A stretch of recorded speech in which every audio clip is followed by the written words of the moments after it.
आइए दोस्तों, आधुनिक भारत के इतिहास में समझते हैं आज होम रूल लीग और चंपारण सत्याग्रह। तो बीपीएससी के लिए ये मस्ट इम्पोर्टेंट हो जाता है। और ये ठीक एक साल पहले 1916 में होम रूल लीग आंदोलन की शुरुआत होती है और एक साल के बाद चंपारण सत्याग्रह किया जाता है किसानों के हित में महात्मा गांधी और राजकुमार शुक्ल के द्वारा, जिसमें राजेंद्र प्रसाद एवं अन्य ने भी सहायता करते हैं। तो आइए इसको जानते हैं। और जानने से पहले एक रिक्वेस्ट करेंगे आपसे कि आप लोग देखते हैं बहुत सारे लोग एक लाइक नहीं करते हैं। इसे बनाने में, इसे लिखने में मेहनत तो लगता है, आप लोग थोड़ा सा मेहनत नहीं करते हैं। देखिए, फिर भी आप इसको समझिए कि ये दोनों को कैसे याद करेंगे। और अगर आपको ऐसे ही शॉर्ट्स टाइम, कम समय में मैथ्स, साइंस और रीजनिंग का पार्ट बाय पार्ट क्लास चाहिए, क्लास और समझते हुए एकदम 100%, तो जाइए मेरे चैनल रैंकर गुरु पे विजिट कीजिए और उस पर जुड़ जाइए, ज्वाइन कीजिए, यानी सब्सक्राइब कीजिए। और मैथ, साइंस और रीजनिंग को आसानी से समझिए, वो भी भोजपुरी में। मैंने ओकरा के आसानी से समझे के बाद तो दूसर का चैनल पे मैथ, साइंस, रीजनिंग और ये चैनल पर शॉर्ट्स और जीके, जीके केवल और जीए, करंट अफेयर्स। तो आइए दोस्तों, सबसे पहले हम लोग जानते हैं होम रूल लीग 1916। ये बाल गंगाधर तिलक और एनी बेसेंट के द्वारा, जो एनी बेसेंट विदेशी महिला थी जो आगे चल कर के भारत में कांग्रेस की प्रथम महिला अध्यक्ष बनती हैं।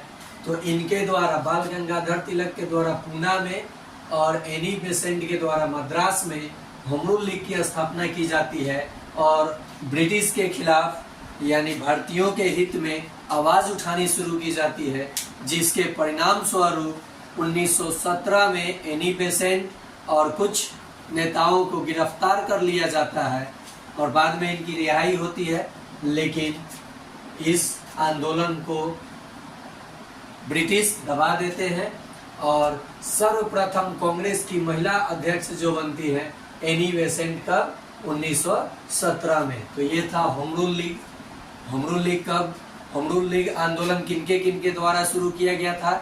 ऑप्शन में आपको मिलेगा Mahatma Gandhi, Annie Besant, Mahatma Gandhi, Pandit Jawaharlal Nehru, Annie Besant, बाल गंगाधर तिलक, इनमें से कोई नहीं। तो ऑप्शन मारिएगा एनी बेसेंट और बाल गंगाधर तिलक। लाल बाल पाल तो बाल गंगाधर तिलक। केसरी और मराठा, केसरी और मराठा जो पत्रिका था बाल गंगाधर तिलक के द्वारा लॉन्च किया जाता था और उसमें ये तो गरम दल के थे। तो आप इसे अच्छे से याद कर जाइएगा। क्वेश्चन आएगा होम रूल लीग की स्थापना कब हुई थी? तो देखिए कैसे याद कीजिएगा। 1918 में फर्स्ट वर्ल्ड वॉर शुरू होती है, तो सबको याद रहता है। 2 साल पीछे आ जाइएगा, आपको याद हो जाएगा। देखिए, ठीक एक साल के बाद हमारे बिहार के पश्चिम चंपारण के में किसानों की स्थिति दयनीय हो जाती है और ये बगान मालिकों द्वारा जबरन उनसे 20 कट्ठा में 3 कट्ठा पे नील की खेती कराई जाती है और उन्हें मजदूरी और उन्हें सताया जाता है और कम कीमत पर नील को क्या किया जाता है, हायर कर लिया जाता है। उसके बाद जहाँ पे नील की खेती होती है वो मिट्टी फसल के लिए काफ़ी उर्वरक होती है और उस उर्वरकता को कम करती है ये नील, जिसके कारण से किसान उब जाते हैं ब्रिटिश से। तो इनके पक्ष में राजकुमार शुक्ल जी गांधी जी के पास ये आह्वान लेकर जाते हैं कि देखिए, गांधी जी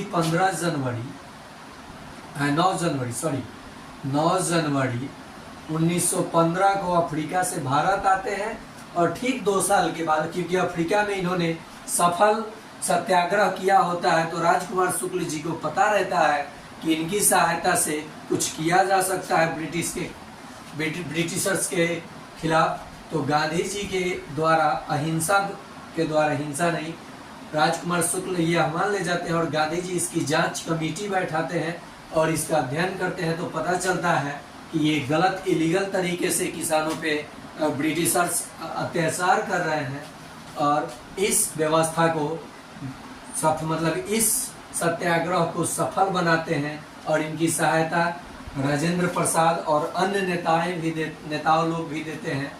तो इसी के उपलक्ष्य में देखिए आप यहाँ पे आपको क्वेश्चन जानने को मिला, प्रवासी दिवस, भारतीय प्रवासी दिवस कब मनाया जाता है?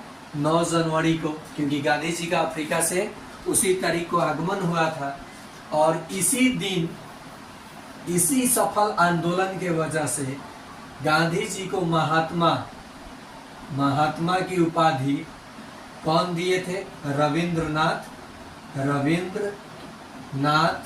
टैगोर, जो हमारे राष्ट्रगान और बांग्लादेश के राष्ट्रगान के लेखक हैं। इन्होंने ही महात्मा गांधी कह करके पुकारा था सर्वप्रथम हमारे मोहनदास करमचंद गांधी को। तो अगर आपको ये सेशन पसंद आ रहा हो तो लाइक कीजिए, कमेंट कीजिए और जाइए मेरे रैंकर गुरु चैनल पे ऐसे ही साइंस, मैथ, रीजनिंग का एकदम ट्रिकली आपको और थ्योरी से भी समझाने की मैं कोशिश करूंगा। समझ आए तो ही लाइक सब्सक्राइब कीजिए, अगर नहीं आए तो चैनल को लीव कर दीजिए। तो आज के लिए इतना ही दोस्तों, फिर मिलते हैं अगले पार्ट में 2 टॉपिक को लेकर।